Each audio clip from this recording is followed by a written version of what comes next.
السلام عليكم ورحمة الله وبركاته. ازيكم يا حبايب قلبي؟ انا كنت معصجة اللحمة دي من قبلها بيوم برضو، حطيتها في التلاجة جاهزة عندي. ضربت بصلاية كده حلوة في الكبة، وهبتدي انزل عليها على اللحمة المفرومة.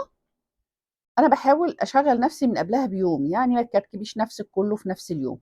انا بحب ادعك اللحمة المفرومة بالبصل كده، بتديني نتيجة احسن بكتير قوي، واللحمة ما تكتلش معاكي.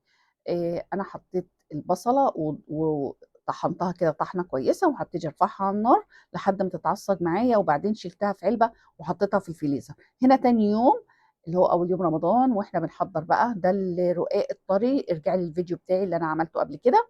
هبتدي اجيبه كده، بصي بوريكي ان طلعته من الفريزر والله كان متلج.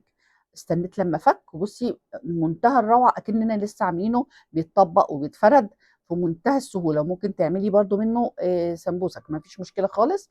هو ينفع يتعمل منه كذا حاجه، وسهل عمايله بصراحه، يعني بدل ما تشتريه وتكلفك كتير. هبتدي ارص الصاج بتاعي باي شكل. لو في حتت تخينه في الجنب، حتت مش معوجه، حتت مش عاجباكي، قصيها بالمقص ورصيها في النص. وهنزل بالعصاج بتاعي، ما فيش مشكله خالص. خلصنا الصاج بتاعنا والله في ما فيش في 5 دقايق انا زقته في الفرن، لان احنا الرقاق عاملاه وحاطاه في الدي فريزر، والعصاج عاملاه وحاطاه في التلاجة، فما عندناش مشكله خالص. الاكل كده تقريبا انا ببقى مخلصه نصه من قبلها. هبتدي الم الجوانب كده اللي انا كنت مطلعها على حرف الصاج، علشان اضمن ان اللحمه المفرومه بتاعتي تبقى مكبوسه جوه. وهغطي الصاج بتاعي كله بالبقيه الرقاق، وادهنه بالسمنه، وهقطعه.